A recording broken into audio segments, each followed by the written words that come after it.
Oh, bad news. What? The Dacia Sandero. It's delayed. Oh no. Anyway, last week... The most ruthless act of union busting in the history of the UK games industry happened that time, where Rockstar Games fired over 30 employees for union activity. Yes, last week. And that, my friends, is what led to the new delay of GTA 6 effective November 6, 2025. For this video, I will only be going over the delay and the shocking reason behind it, but for tomorrow's video, I'll be going over the protests that have happened as a result of these firings. So you guys stay tuned for that video when the time comes. So in case you don't know, GTA 6, like I've said even at the beginning of this video, has been delayed. Obviously, now there's a new delay date to November 19th from the newest official new day, May 26, 2026, which would have been a perfect day in my opinion, to at least especially honor the passing of a voice actor for Tommy Vercetti from Grand Theft Auto Vice City, since the voice actor did pass away on May 26, 2022. Now out comes the truth, where an anonymous Rockstar employee has made a post on GTA forums to of course bring clarification to what really happened, since there's a lot of speculation about these employees who are presumed to have leaked some stuff and were finally caught later or something, but that's not entirely the case. This is what happened, and the person goes right into detail. This anonymous Rockstar employee goes right into detail, which I'll read to you everything. They state, "Hey everyone, Rockstar employee of many years here. Understandably, I want to remain anonymous due to retaliation from the company, but I may be willing to verify I am an employee with Spider-Vice via DM if required. I am also a member of the union." Spider-Vice themselves did make a reply to this post. I've been reading a lot of the discussion on here and elsewhere about the firing of more than 34 of my colleagues last week, 31 in UK, 3 in Canada, and I've seen a lot of disinformation and lies that are really concerning, particularly concerning how so many folk are willing to believe the company's excuses. Last week, my colleagues who were in the studio were each individually messaged by Human Resources for a short, friendly meeting under the friendly guise of, "Hey, you free for a quick chat?" Upon attending this meeting, they were handed an envelope with a short letter stating that their employment had been terminated for quote-unquote gross misconduct regarding posts made in Discord. They failed to provide any evidence when asked, nor was any stated in the letter, and did not divulge any other information or reasoning, stating "and no other reason." What you see right below, by the way, was what these gross, let's say, misconduct messages were about. I'll get into that in just a short moment.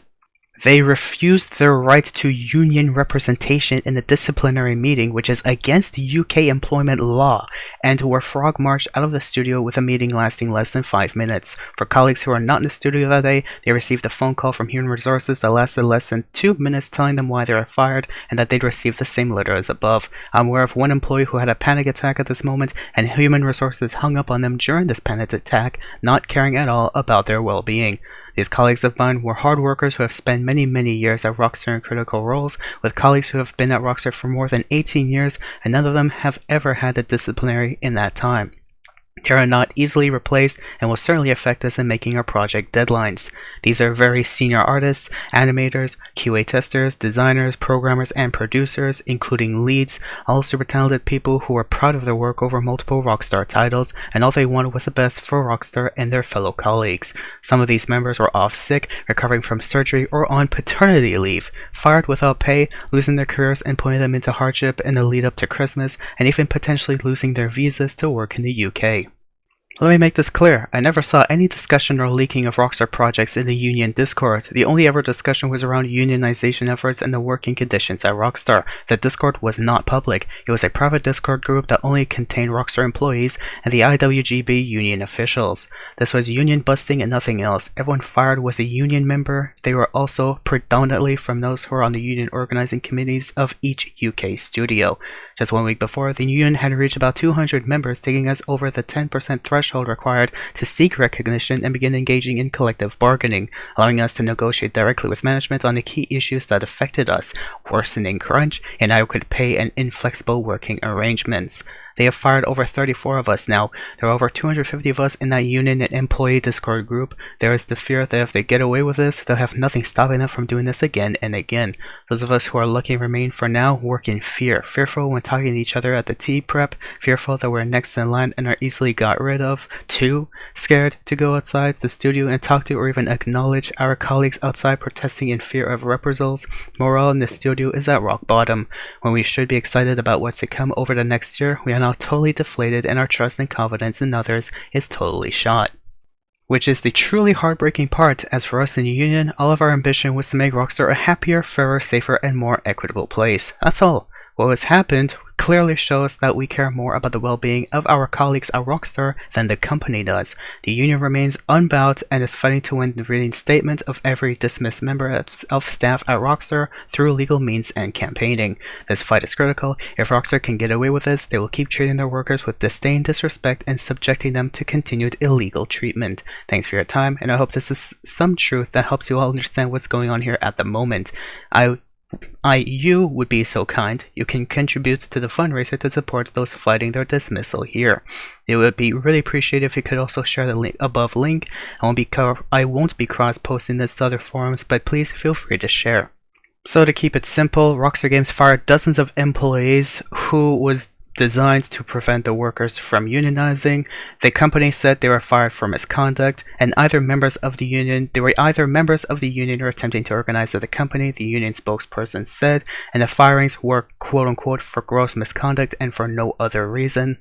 And honestly, this discussion has been going on since early 2024. I've even made a video on it over a year ago about how this could lead to development issues and potential delays of GTA 6 that I've made a mention of a year ago. And guess what? It actually happened to be that case, unfortunately. I didn't want it to happen, not like I looked forward to it happening, but it was just a prediction of the inevitable. And to be fair, all this wouldn't have ever happened if Rockstar wouldn't have started serious dedicated development for GTA 6 in 2020. So basically, Rockstar's expectation of their current employees is to be complete robots. You're not allowed to have health, you're not allowed to have family, you're not allowed to be a human being or have feelings, emotions, or any other concerns that makes you a human. You have to be 24/7 on the spot as a robot, dedicating your time into helping with the development of GTA 6, just to make for the due date. Quite unfortunate, but that's how Rockstar is nowadays. So bad. Tomorrow in part 2, I'll be going over the interviews, Q&As between some interviewers and some developers who were fired or who took part of these protests. Stay tuned for that for those who are interested, but that's all I want to mention for this video. Hope you guys did find it informative, or if you did find any information new or relevant that you found interesting on that gave you a clear answer. And of course, that's all I want to say for this video. Thank you for watching. Have yourselves a great day.